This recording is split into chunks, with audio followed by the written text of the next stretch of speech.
138 pounds in the black corner. From St. Louis, Here comes Mr. Pro. Andre the Giant. Gonna get his licks in on the bruiser.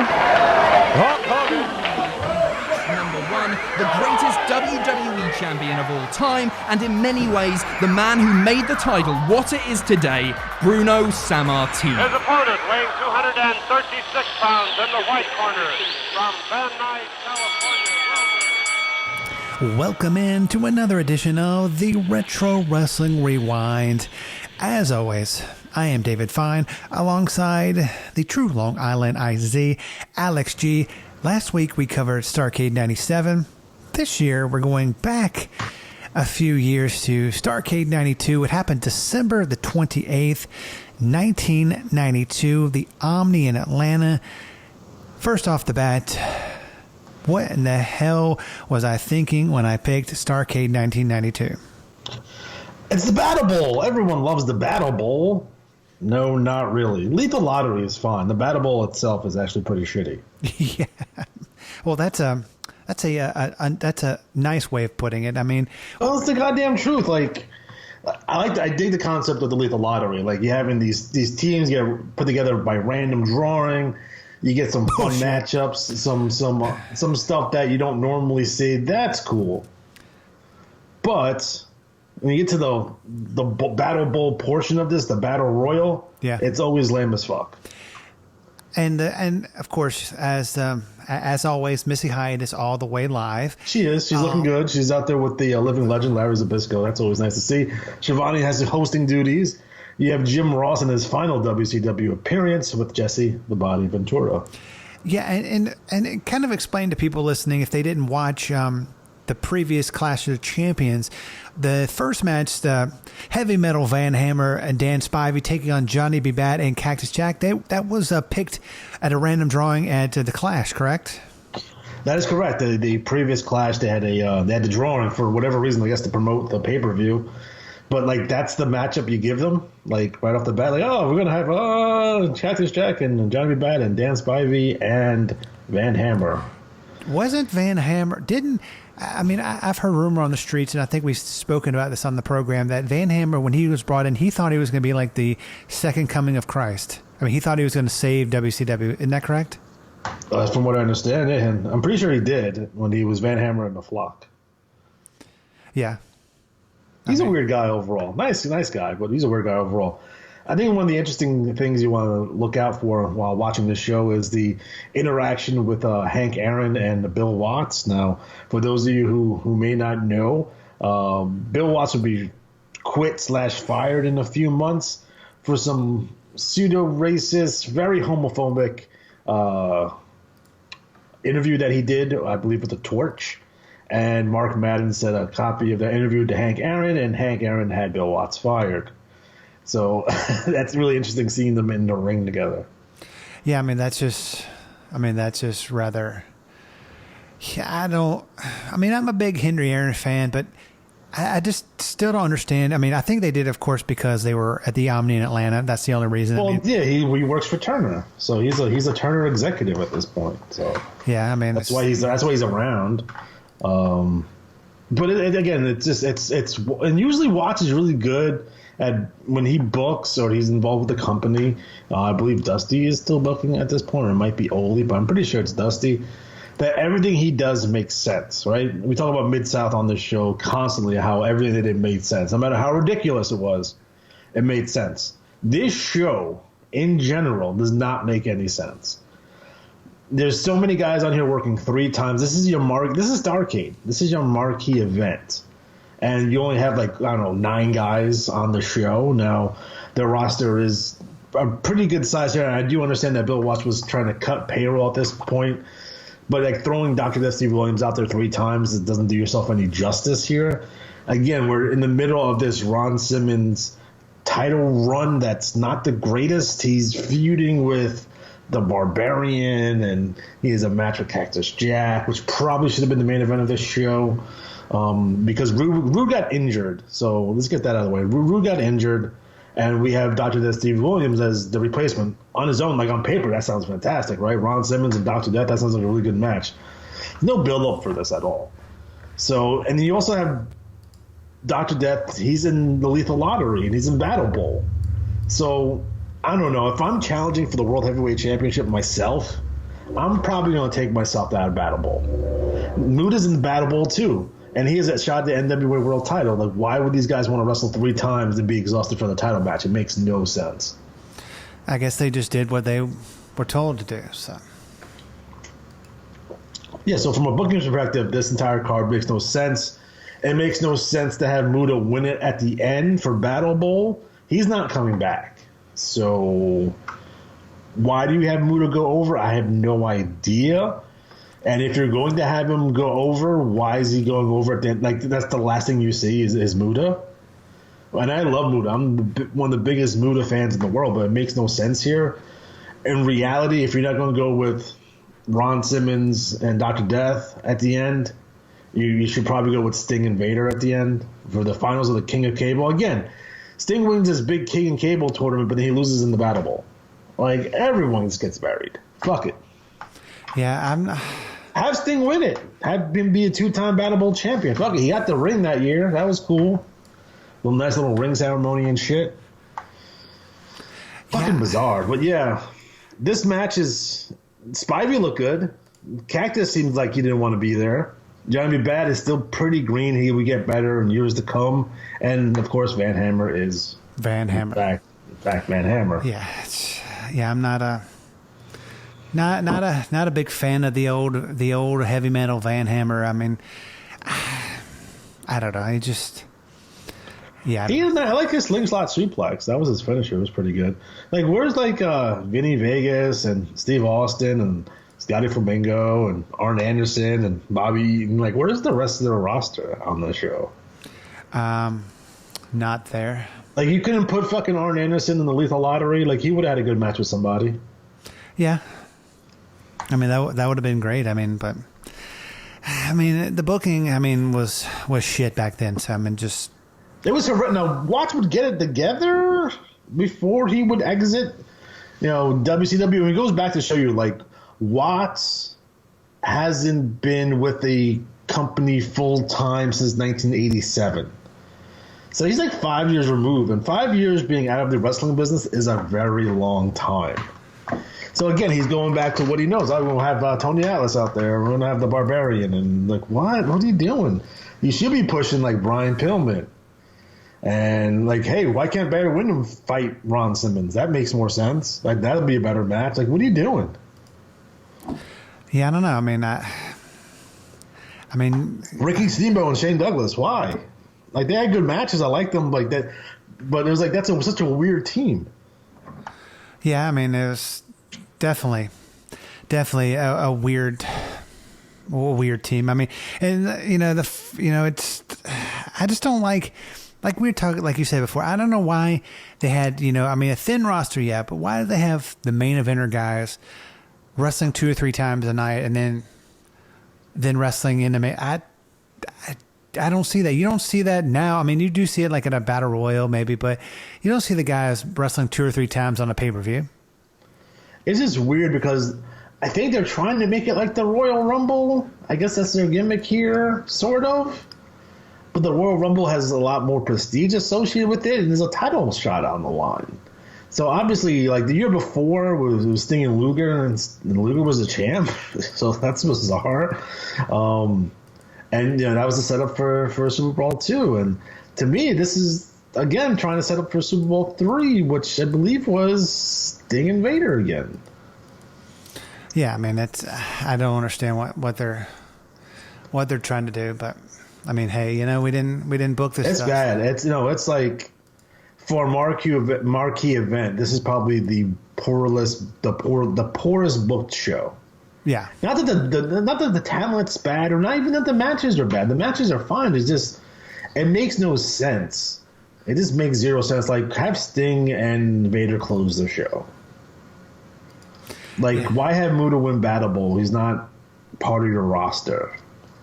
That's weird. I mean, maybe that's part of an agreement they had with New Japan at the time. Who knows? But seriously? I can't even talk about Eric Watts. When's the Eric Watts match? That oh my god. Oh god, Eric Watts! Holy crap! Yeah, I'm not. Are you a big Eric Watts fan? No, Yes and no. I don't think. All right, he could have been something. He had potential. It's just he gets constantly put in these positions where he has to perform and he's not ready for it, so he just looks bad. Yeah. I mean, I just can't. I mean, I can't even make up any nice thing to say about Eric Watson.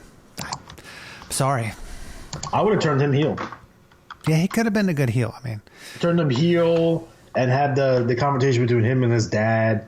He can come in as a cocky baby face. It probably would have alleviated a lot of the heat if he would have came in like my dad runs this place, kind of the spoiled rich kid, because essentially that's that's the character he should be playing, a spoiled rich kid, coming in and his dad has to set him straight, and then you go from there, and then you can have him be heel for a while, and then eventually you turn babyface down the road.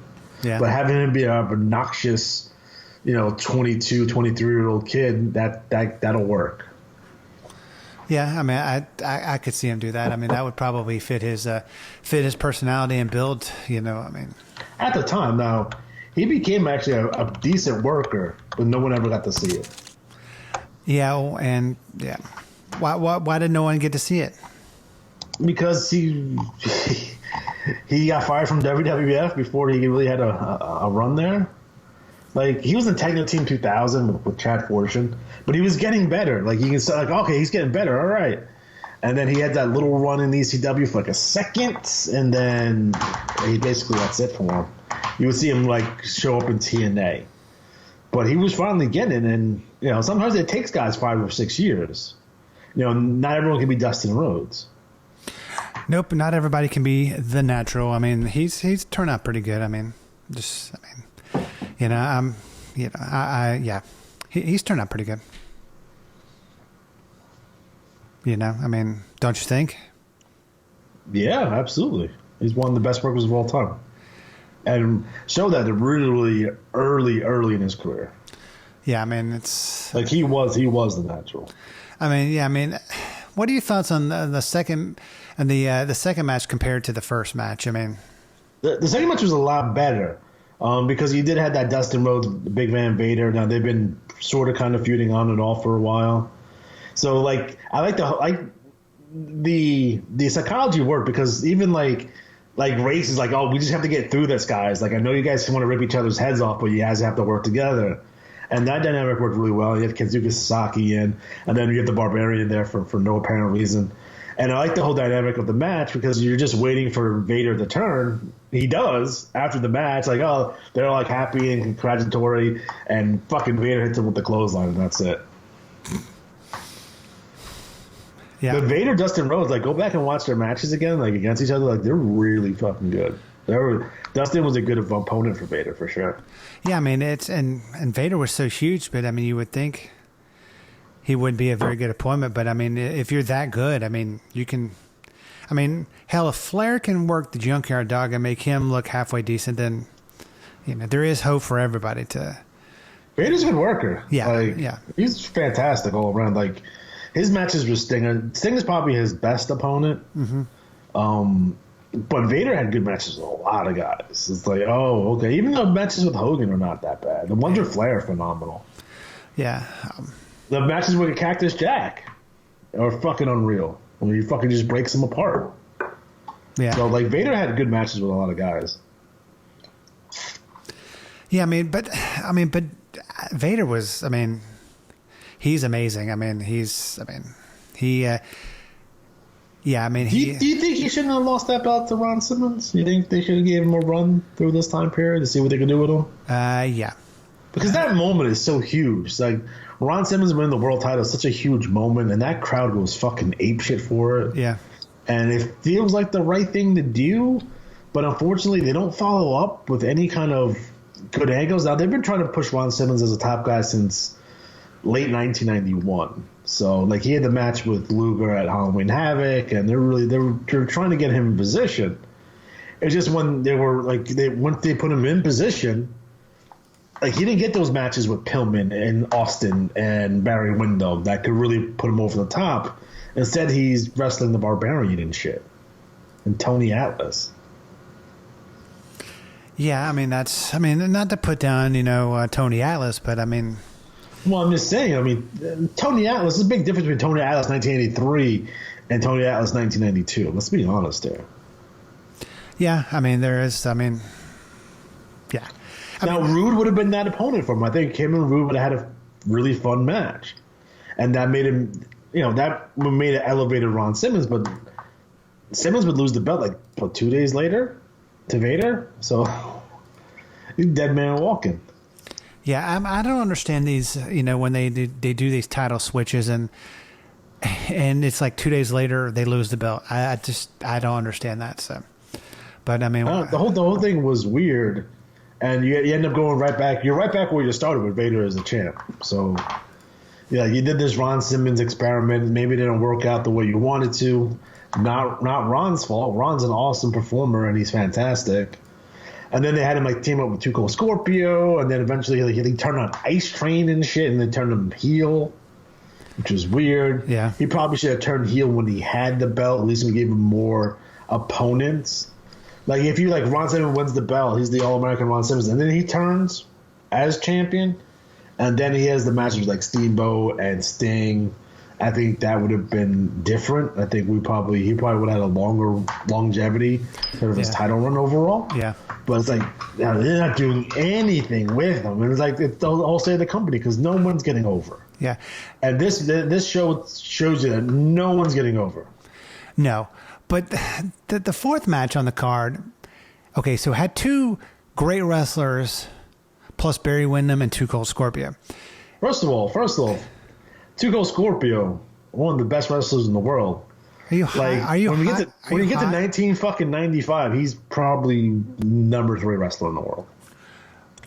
Can you tell me why Too Cold Scorpio is on your top 10 of the Mount Rushmore of great wrestlers in the 90s for you? I mean, he's fucking off the fucking charts. Not put the flips aside. Look at his size, agility, his aerial repertoire, his in-ring ability in terms of chain wrestling. Go back and watch fucking Too Cold Scorpio versus Eddie Guerrero, Too Cold Scorpio versus Shane Douglas. Those matches are fucking phenomenal. Are you a Flash Funk fan? No one is. No one in their right mind is a Flash Funk fan. But no, not for nothing when he goes to fucking Noah in Japan after that run and has continuously had good matches up until this day. He had a great match last year. It's fucking Too Cold fucking Scorpio. Best theme music in the history of wrestling. Yeah, I mean, I'll give it to him. The themes on some of these things are amazing. So I like Ron Simmons. That's from the Slam Jam album, which I have somewhere. But yes, Ricky Steamboat's theme is shit on that album, but Rude's fucking theme is awesome. Too Cold Scorpio's theme is awesome, and Ron Simmons' theme is awesome. Oh, I love Ron Simmons' theme song. I mean, it's funny. I've the WWE has been cracking down recently a lot on their theme songs because used to could play anything on podcasts, and radio shows, but not anymore. I got dinged last week for In Your House theme I had on one of my videos. Yeah, I got dinged for the NWO theme song, and in the past. There's a lot of stuff you used to could play it that I have not played recently, and then I have a feeling I'm going to get dinged for. So it's how do they monitor that? Do they have something automatically that sends them an email or is it a YouTube thing? It's a YouTube algorithm. So, for example, if I didn't want anyone pirating this show, I can upload this show to the algorithm to YouTube, and YouTube will see if anything matches it. So they'll match our show to whatever is out there. So they'll do that with anything. So footage, just about anything. Now, there's things that you can get away with. There's ways to skirt the system a little bit. And a lot of times, WWE, if it's it's in terms of footage, if it's not on the network, if you're putting up a random fucking wrestling challenge from 87 that's not on the network or something, they'll let it slide. Like, you're not going to make any money off it. They won't be monetized, but they won't fucking make you take it down. Leave it up there. Like, they don't give a fuck about that. But, if you put up WrestleMania 1, you're going to get dinged. Yeah, it's I got dinged twice in a row. I got dinged for the old Coliseum video theme, which I did. I used to not get dinged for that, but and then I got dinged for the NWO. That's not even a WWF song, too. No. That's a third party, I believe.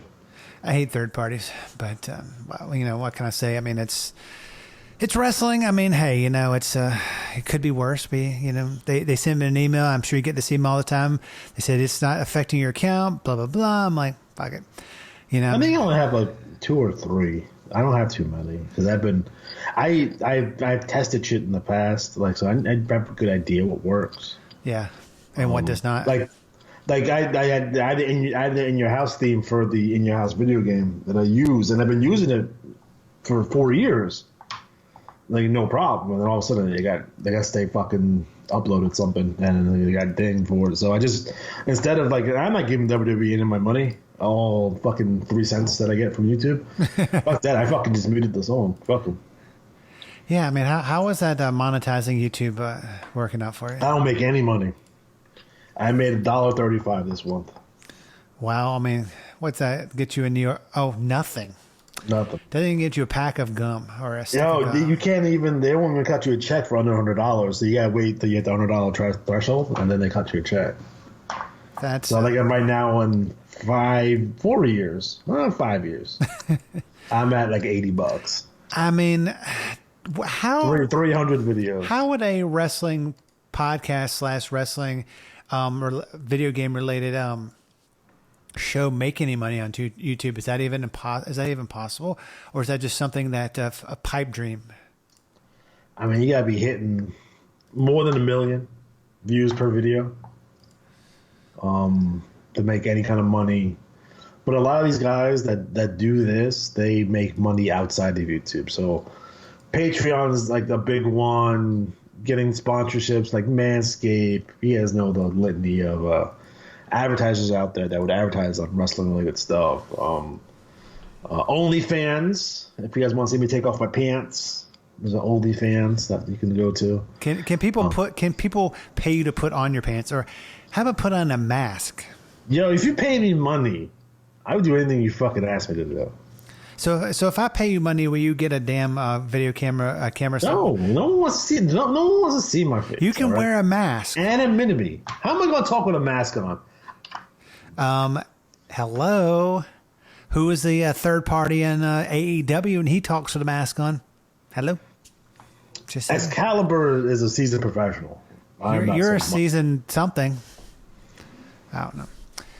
Anyway, so what were your thoughts on this match? The Muta, Barry Windham, Brian Pillman, and Too Cold Scorpio match. Poor Too Cold's getting jobbed out here. The thing that stuck out the most in this match is the reaction that the Great Muta got, because he was over. So everyone is chanting Muta, Muta, Muta. Barry looks good. Pillman looks good. Too Cold looked good. It's a really fun match overall. Too bad. The finish is all right, but I think overall it's really good. Because Muta misses that moonsault. Yeah, I'm a big Muta fan. I think this is 92, so yeah. The last Muta match that I remember watching in 92 on the pay-per-view was a Wrestle War 92. He faced Eddie Gilbert's brother, Doug Gilbert. So yeah. I wasn't 92. That was fucking 89, bruh. That's what I meant. 89, bruh. I was just seeing if you're paying attention. Jeez. Good Lord. But no, I'm Muta's last match, I don't think he comes back from 91, unless I don't remember, but he leaves right before, I say the spring of 90 is when he leaves. Because he's not the Bash, so. Yeah, poor Muta. I mean, they did make reference that he was a fantastic television champion, which he was. I mean, okay, so we're talking about the Great Muta. TV champion. I mean, they didn't think that he would be a better world champion, maybe a US. He should have been a replacement for Steamboat when Steamboat left. Yeah. And I would have put him right in that rivalry with Luger. But yeah, a babyface Muta while Sting is hurt in 1990 is the way to go. So he beats Flair. You can have Flair beat him back while they're getting ready for this. Because turning Luger hurt the promotion for the next year and a half. So because it left Sting with no opponents moving forward. So yeah, probably Muta was probably the way to go there. Yeah, I mean that's. He does win it though. He does win. He beats. Does he beat? No.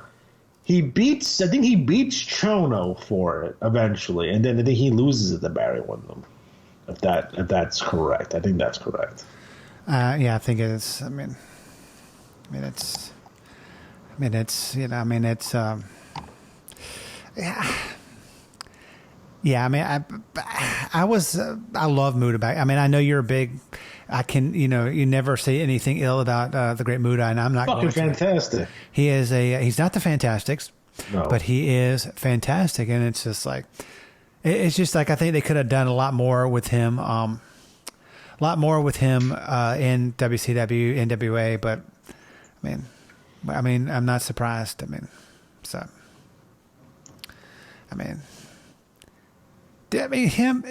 never went to the WWF, did he? He did not. Do you think he would have done well in WWF, or do you think they wanted him? They wanted him in 90. And the story goes is that Gary Hart didn't want him to go. So, there's that. If that's true or not, I don't know. But there was interest there. Of course, there's interest from Muta, without a doubt. So, again, when you look at they could have done. They could have done. I'm torn because would they took Muta and put him in the Orient Express is the question. Would have been Pat Tanaka and Keiji Muto in the Orient Express. If that's the case, fuck that.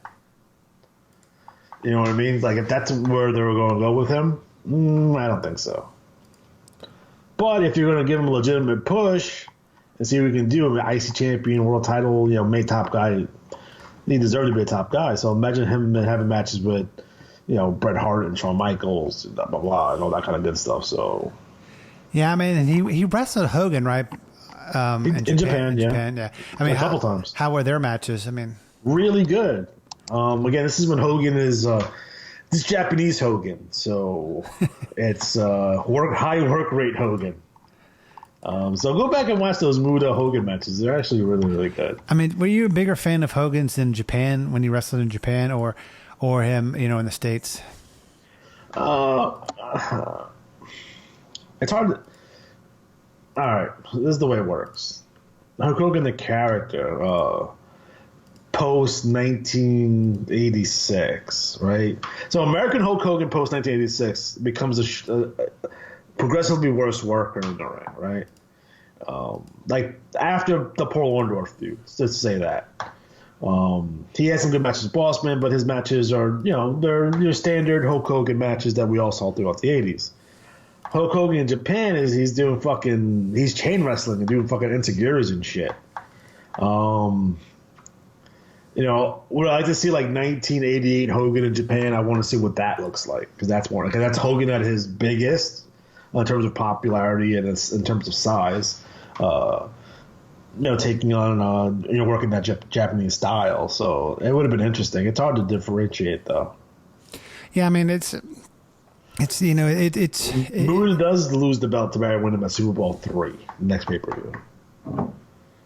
I mean, we talk about all this fantasy booking and stuff, and it's like, I mean, I was watching Back to the Future, and it just made me think about, if we could go back in time, go to the future, and change wrestling. I mean, we woulda, coulda, shoulda, but hey, it turned out okay, don't you think?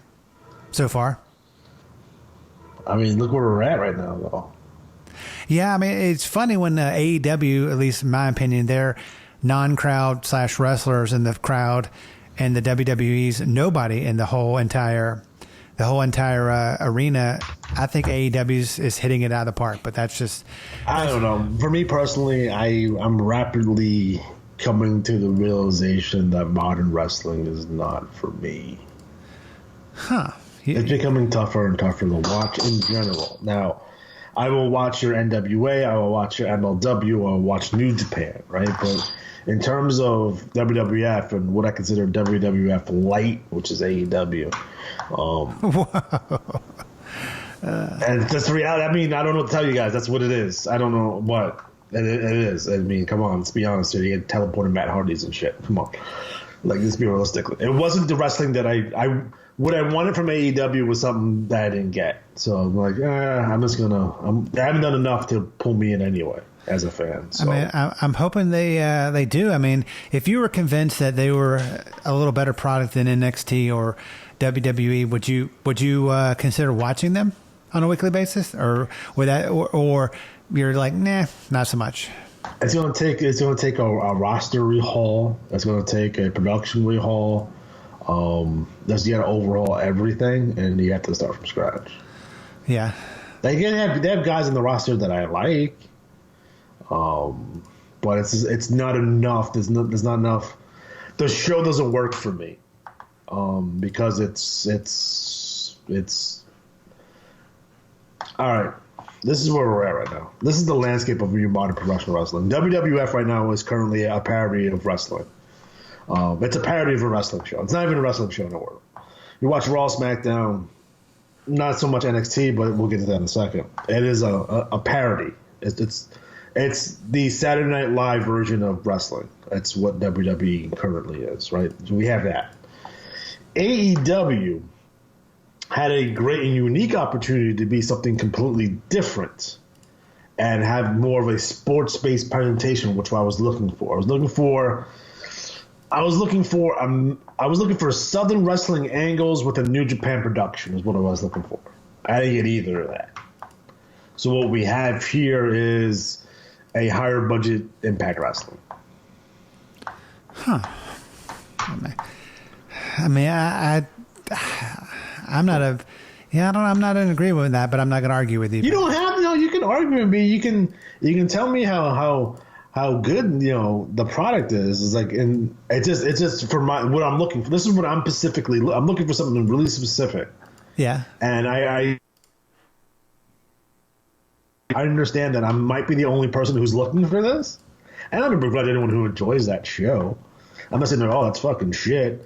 I'm just saying, like, I don't think that's for me. Now, there's people on their roster I do enjoy. Like, I think Darby Allin is a star. Obviously, Cody Rhodes is good. Been a big fan of the Young Bucks since way back. Jericho is Jericho, of course. Samuel Guerrero, I do enjoy him. Not a big fan of Jack Hager, but, they can't all be home runs. It's just the moving parts of it. And I like Jack Evans, and I like Penta, and there's a guys on the roster that I would like to be. There's guys in the roster that I want to see, just not on that show. Yeah, I mean, like, I love MJF. MJF is everything I see of him is fantastic. I've been watching him in MLW. He's from around here. He's local, so I've seen him literally from the beginning. It's not enough on that show. Like, even the Jake's interactions, and then you got Tully Blanchard in there, and like on paper you look at it, it's like, oh, that should really kind of pull me into that, but it doesn't. It doesn't work for me, and there's something missing, and I'm waiting for them to get the missing component. I don't know what it is though. Yeah, I mean, I don't. Everything comes across like. You're telling me that you're doing something different, but you're doing exactly the same thing. Yeah, I mean, so a lot of this shit feels a lot disingenuous. Like, you had Brandy Rhodes, who's launching this women's wrestling community called AEW Heels. That's some Stephanie McMahon shit right there. Like, that's like, that's fucking, like, what is this? Like, that's disingenuous. And a lot of the shit they were saying leading up to the show was very disingenuous, and it was like, we're going to give you something different, but, like, no, like, WWF is Coke, and what AEW is giving me is, like, RC Cola. Like, be Pepsi or something. Like, be Mountain Dew. Be different. Like, it's just it's the same thing. It's the same promos in the ring. It's the same cameras. Fucking. Was it Kevin Mitchell? Fucking the producer of that show. Man, come on. Stop missing those shots. But it's like, I'm sure you're a big fan of the drone that they've been. They finally they killed the drone, right? Yes, they killed the drone, and of course Hardy was the super distraught that. And not for nothing, like you look at like I can be filled in on that show by just being on Twitter. Yeah, I mean, I think if there's nothing much wash about that. It's like I can't even do it. Like I can watch like the NWA. I do watch that weekly. I do watch MLW weekly, but watching weekly wrestling is tough. I have to I don't really watch it when it goes down. Like I usually because there's not a lot of spoilers on the internet with them. At least not a lot of people talking about them. I can sit there and watch the show at my own leisure and not, But that being said, I don't think the internet hurts professional wrestling in general because spoilers can be a good thing if your product is good. Yeah, I mean, I think that AEW would have done well, back in the day. I mean, but I mean, it is. It's still not. They can try to be, whatever they want. They're still not as good as WCW, even when we talk about Starrcade 1992. Well, moving on with Starrcade 92, the next match on the card, we had Steve Dr. Death Williams Sting taking on Jushin Thunder Liger and your favorite wrestler, Mr. Eric Watts. Why is Eric Watts in this match? Look who's in this match. Which one of these guys don't belong here? It's Eric Watts. And God, stop throwing those drop kicks. You suck at it. No more drop kicks for you. Yeah. Like, he almost got Dr. Death in the STF, though. And Muda was Liger was so disgusted that he didn't even fucking save him when he got pinned either. He's like, fuck this guy. He's like, yeah, nah. I don't say, nah. Muda looked bad in this match, too. Muda wasn't, I keep on saying fucking Muda. Liger was not Liger in this match. It felt very I don't know. There could have been a lot of political things going on because don't forget that Dr. Death Steve Williams is a All Japan wrestler and Jushin Thunder Liger is a New Japan wrestler. So there could be a lot of political things at play here. But Liger did not seem into it very much. No, I mean it's I don't know why he just didn't. He was not into it. He wasn't feeling it. No, he was definitely not feeling it. Definitely not feeling it. So, yeah, I'm just, it is what it is. But I mean, Eric Watts, man, fuck. You're not a Eric Watts apologist.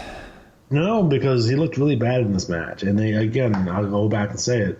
They keep on putting him in position to look bad, and someone at this, in terms of his experience level, should not be in this situation. It really should be like Arn Anderson. Yeah. Terry Taylor. Somebody. Fuck. Yeah, I mean, I don't know. I don't know. It's like, what can I say? I mean, it's Eric Watts. I mean, he's, I don't know. Can't really say much about that next match, but this next match we had, freaking Muda is already back in action. He's taking on Masahiro Chono, for the NWA World Title. He lost by submission. He did. Your thoughts on this match? It's interesting. First of all, you can already see the effect of Muda's injuries. It kind of really makes him work on this match because he doesn't have that snap that he had 2 years prior. That being said, I guess this is the lead up for their next matchup. I guess I don't understand exactly why it's this way.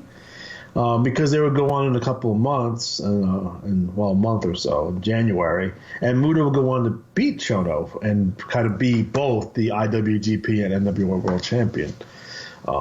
and a much better show, which is the New Japan WCW Super Show 3, which is a much better show than this one. Chono did not get over in WCW, did he? Not this time. When he came back, he did. When he was like NWO Chono, or like Mafia Man Chono, but babyface bland fucking Chono did not get over in WCW, did he? He's no Muta or Liger, that's for sure. But who is? I mean, wow. I mean, are you surprised? No, I'm not. I mean, of course he didn't get over. I mean, like they could have made him a heel or something. Where's Sonny Ono? Sonny Ono around? No, he's not around. Fuck. You're a big Sonny Ono fan, aren't you? I do like Sonny Ono because he's so ridiculous. Didn't you? You met him whenever I did, and him in Ultimo. I got his autograph in a picture. I mean, how was he in real life? Was he a nice guy? Oh, he's fucking fantastic. I love it. Like, he's one of those guys. Like, Bischoff's another one. Like, we go drink a beer. You know, we go to the bar together, hang out. Yeah, that would be kind of cool. But I mean, I would definitely take get a beer with I would even get a beer with Easy. I mean, I'm just saying. Bischoff is cool, man. I mean, even though he lives in like Montana or Wyoming or something. It's Wyoming. It is Wyoming. One of those weird places, So, just, I mean, it is. I mean, it is Eric Bischoff. I mean, but he has a podcast with Conrad, but I think everyone else does too. I mean, Yeah, I'm waiting for the Elegante podcast. The what? Elegante? Oh God. Jeez. Yeah. I wish if he was still alive, he probably would have a podcast. He would absolutely have a podcast. That would be rather weird, don't you think? Elegante podcast? You can tell me about playing basketball in Argentina. That'd be cool. That would be so fun. I mean, I would tune in. I would definitely tune in to that podcast. So. Just saying. I mean, fucking Elegante. I mean, the guy could freaking barely wrestle, and he could barely play basketball too because he was so fucking tall. He was like 8 feet tall. Yeah. I mean, do you think they should have put Muta over on this match? I mean, to be the NWA champion. It probably would have made more sense because he would get a hell of a fucking reaction winning the belt, and if you're gonna have him be the NWA champion and then win Battle Bowl, would have probably set him up a little bit better. And then he ends up dropping the belt the next pay-per-view to Barry Windham. So, yeah, I mean,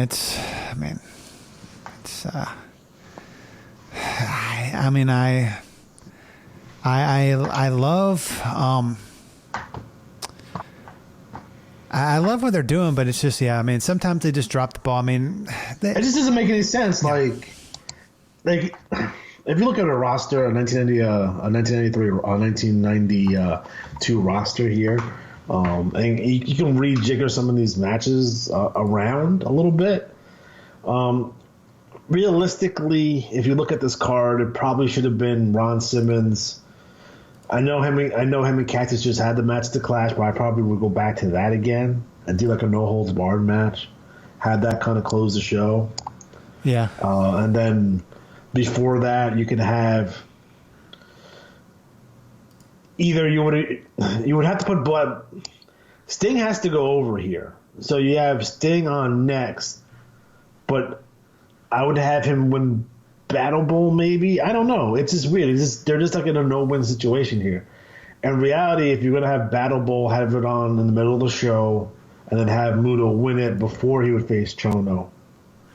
And then maybe they'll give Chono the rub. But if Chono's is going to drop the belt in a couple of weeks back to Muta anyway, what's the point? Muta should just go over here. Or have a fucking DQ or something. Yeah, I mean, it's just weird. I mean, I don't know. Sometimes, you... Who booked this show? Who did book this show? Who's on the credits?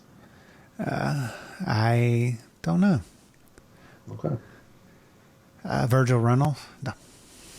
I mean, if he was booking the show, you would see the assistants to Mr. Reynolds on it, and then you would know he booked it. Yep, he likes to put himself over. I mean... Well, WCW had credits, so Yeah. So did NWA. I mean, whenever they were, the Don't company. I don't know if does AEW have credits at the end or no? Nope, they do not. Surprised they don't. And if it did, it'd probably be like, on TNT and on the movies and everything, it's like at the bottom and it's like running really fast. It's like, you're like, how? I mean, yeah, I mean, they usually run up to the, the last second of the night anyway. So it's like they're running straight and they're like throwing it to like the Shack Life. And, so I'm just, it's weird, but. I mean, it's a show with JR, Jim Ross still on there. So, just saying. So, man, I mean, I can't really say much about Jim Ross because I mean, he's a legend, but he's just fucking horny as shit on Twitter. You ever seen him on Twitter? I've never seen his Twitter. I've never seen his Twitter, but follow him. He's always fucking jerking off to some chick. It's weird.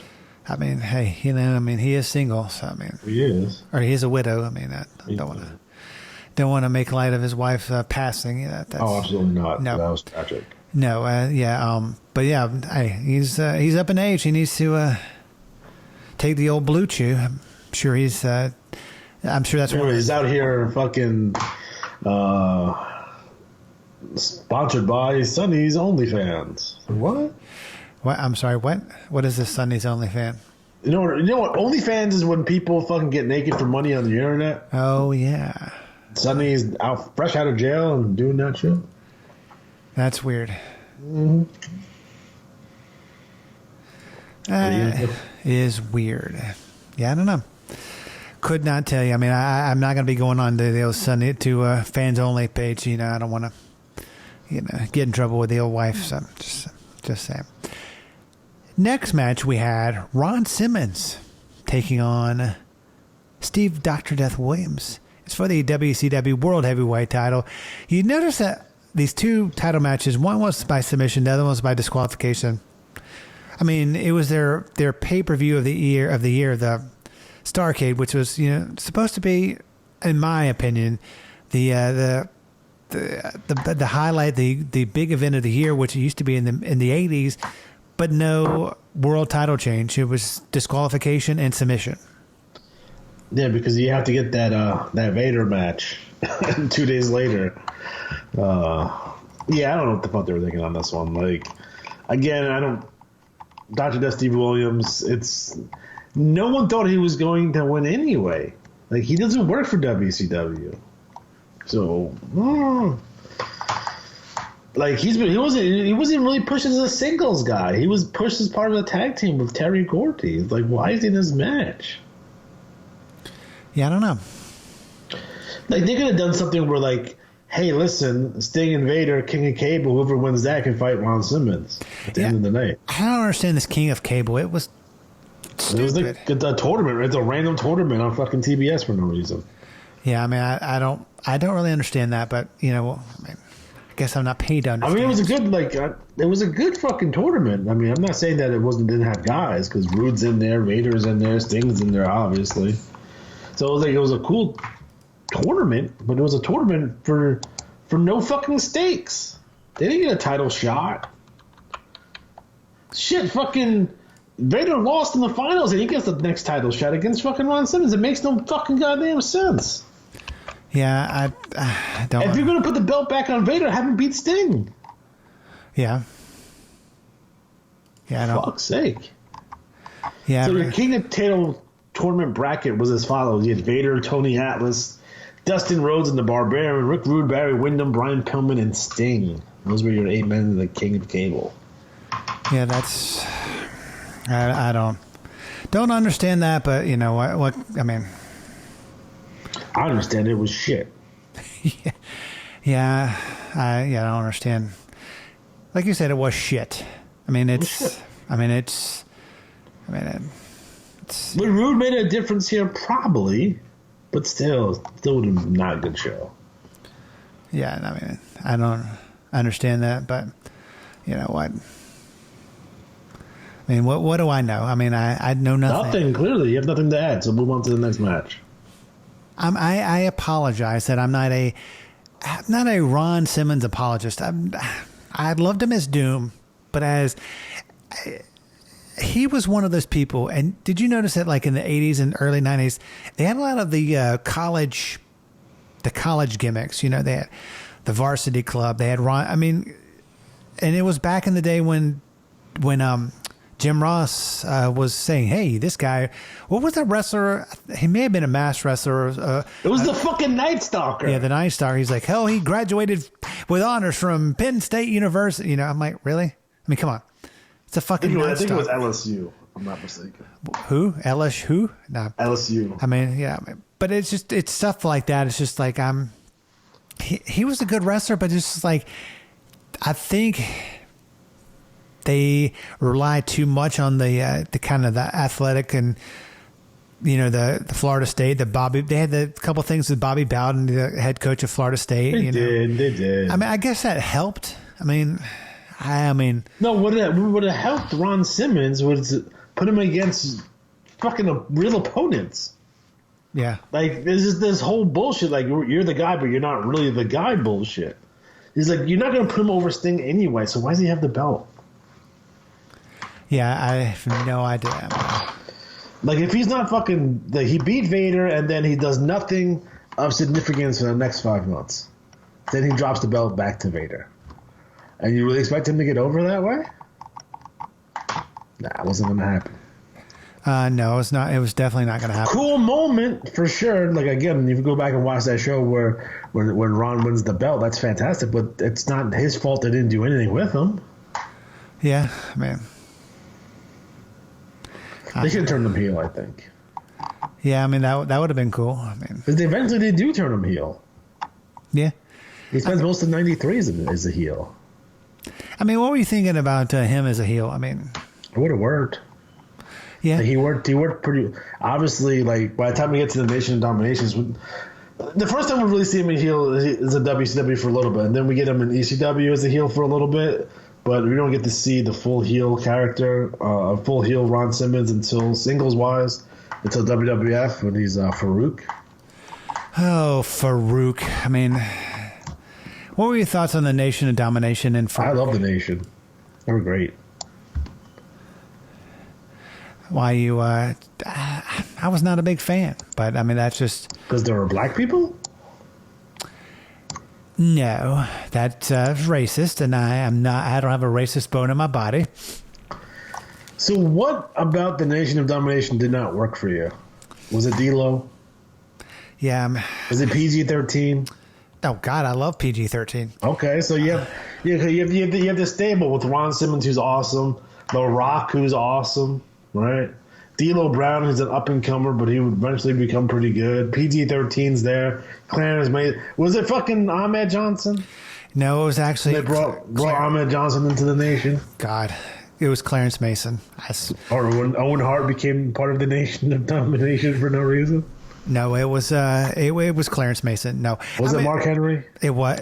No, I am not going to say anything bad about Mark Henry because I'm a wrestler. I forgot the wrestler who said something bad about Mark Henry, and then Mark Henry ripped him a new one on satellite radio and busted open. He I forgot which wrestler. It was a current WWE wrestler, I think. He said something, and Mark Henry ripped him a new one. Don't want to make that guy the world's strongest man. Yeah, don't make Mark Henry mad. Do not want to make him mad. Do not want to make him mad. I mean, so are you saying that you were not a fan of the Nation of Domination, but you were a fan of Los Boricuas? Is that it? I was a big fan of the Los Conquistadors and the Ding Dongs. Okay, that makes more sense. What, that I'm a fan of Ding Dongs? Yeah, we all knew that already. Yeah. I mean, this is not one of those kind of podcasts. I'm not there's anything wrong with that, but just saying. Next match on the card it was for the NWA and WCW Tag Team Championships. Shane Douglas, Ricky the Dragon Steamboat taking on wrestling again Barry Windham and wrestling again Brian Pillman.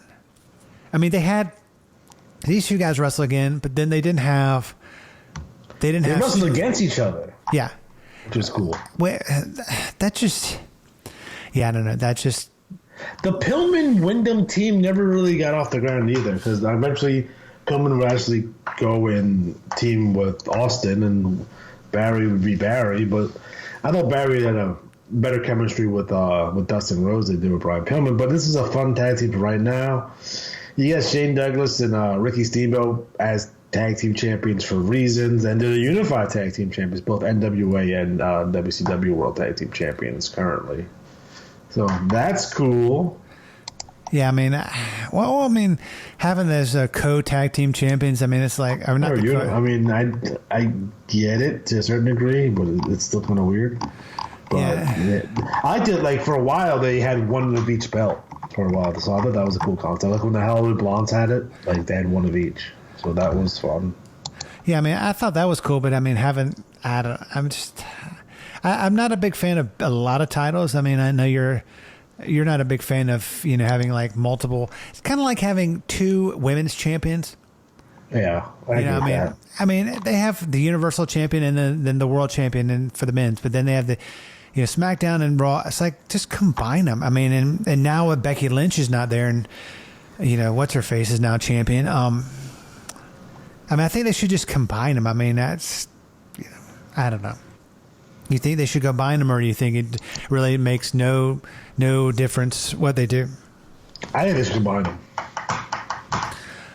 Yeah, I mean, I don't think they will, but I think if they combine them, then they have that champion go back and forth to the brands. I mean, even go to NXT. I mean, hell, fucking Charlotte Flair is now the current NXT Women's Champion. I mean, Who would have thought she would have gone back down? It's kind of funny. Back in the day, that this would never have happened because, going back down to the not minor, going to developmental as they used to call it. Now it's not fucking developmental now anymore because it's about sometimes better, even than Raw or SmackDown. And, but yeah, I mean, you would never have had a champion like a Flair or anybody go down to FCW or any of the or Deep South. They would never have had them go down and be a champion without kicking their feet. But now Charlotte's down in NXT and it's probably working less than she did on Raw or SmackDown. It's going to be at least a refresher because eventually she would go back to the main roster. I mean, I don't think it really, to be honest with you, back in the day it mattered. I don't think right now it actually matters because I think they're all in the same level playing field. I mean, there's no difference, in any of the talent, any of the product. I mean, it's produced the same way. It looks really amazing on all three fronts. So, I mean, I don't think there is a differentiation, and it's like, fuck it, I'm probably getting paid the same money, not having to travel, and I wrestle every once in a while, and I don't have to wrestle, every night or every Monday or whatever her schedule was on SmackDown and Raw. Yeah. Yeah, but I mean, next match we had Sting versus your very favorite wrestler, the man who actually I really liked Leon White, Big Van Vader, with former World Heavyweight Champion, Handsome Harley Race, the King of Cable Tournament Final. This is probably their best match together. Yeah. I think if you watch all this, there's a lot of them too. If you watch the Sting Vader matches, this is probably the best one in ring. It's meaningless though because WCW. But it's probably their best belt for belt match, but it means absolutely nothing. Vader loses this match and he becomes the champ 2 days later for reasons. Yay. Yeah, I really don't understand that, but I mean, like at least if Vader went over, it would have made sense at least. Yeah. I mean that would. I mean but like you said, I mean, and then 2 days later, then he's a fucking champion. So It's like, I don't know, man. He should have been, maybe in the main for the title in this pay-per-view, but he wasn't. So it's like, at least have him win Battle Bowl. At least, like, all right, if he's gonna lose King of Cable, have him win Battle Bowl at least. And then, he gets a shot at the world title because he won Battle Bowl. Like, there's ways he could have done it without doing it this way and looking ridiculous. Yeah, I mean, it is, I'm not surprised. I mean, it's WCW in 92, but not really much more to say about this match. I mean, it was King of Cable tournament final. Then we had the Battle Bowl 3 or Battle Bowl 2. The Great Muta, he defeated Big Van Vader, Dustin Rhodes, Van Hammer, Dan Spivey, Sting, Steve Williams, and Barry Windham. Mm-hmm. Your thoughts on this match? Everyone wrestled 95 times on this show. Again, that's like, why are you putting over Muta here?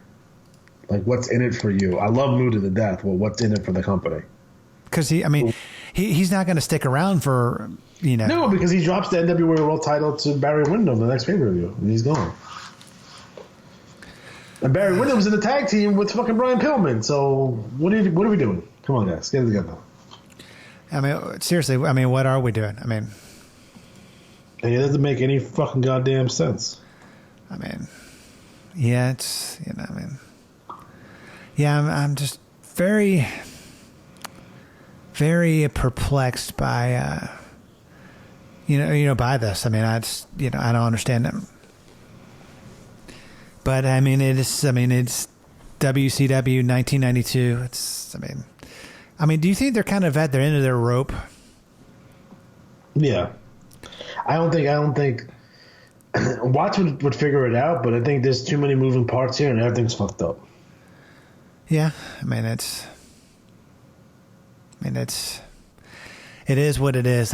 But overall, do you have anything else to say about this fine pay-per-view that we have here on the Retro Wrestling Rewind Radio Network and this episode?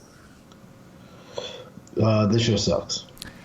Well, if this show sucks, I'm going to give you the honor and privilege while I pimp our Twitter and everything, and when we talk about... we have a list. Where's the list? I have a list, but you know what? While you... Yeah, it's funny. Okay, I've been having a lot of memory problems recently. Maybe I've been getting old. It's fucking crack cocaine. Now, crack is whack, and what can I say?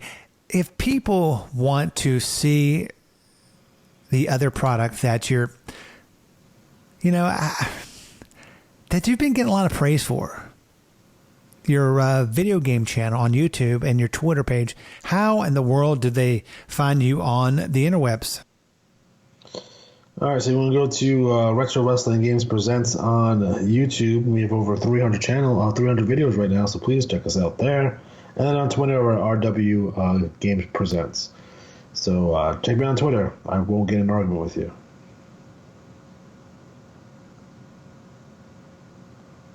Yeah. Fall asleep. Crack is whack.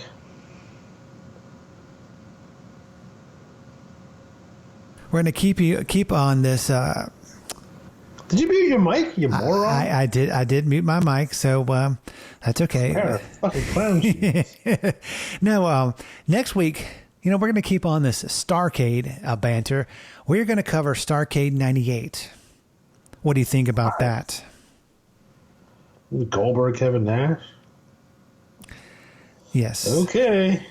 hey, we're on this Starrcade, banter. We had 93, 97, 92, and now we're going to be doing 98 next week. So, folks, of course, if you want to follow us on Twitter, we are at the RW Rewind, and we're at therwrewind.com for all your pleasures, and you can click on all our social medias. It's on the website at therwrewind.com. And there's a lot of places that people can listen to us, can find us. We're on Pandora. We are on iHeartMedia. We are on Spotify. We are on SoundCloud. We are on we're on Stitcher. We are on so many formats, and we're just growing. And of course, listen to the other show on the network. It's called Figuring It Out, where we don't just talk about professional wrestling figures. We talk about this past episode, which is currently up on the network, on the feed. We talked about serial killer custom made figures that the co-host of the show made for a comp, and it's a very interesting show. So just click on that. It's called Figuring It Out. We talk, and then last week we talked to LJN. So it's a great show. But whatever you do, please watch Starrcade 1998 before we come back next week, because according to the great Alex G, once again, it's a shitty show. Do you really think that? And will you stand by that when we cover it next week? Yeah. Well, for the great Alex G, as always, I am David Fine. We will talk to you next week. And as always, we'll talk to you in the past.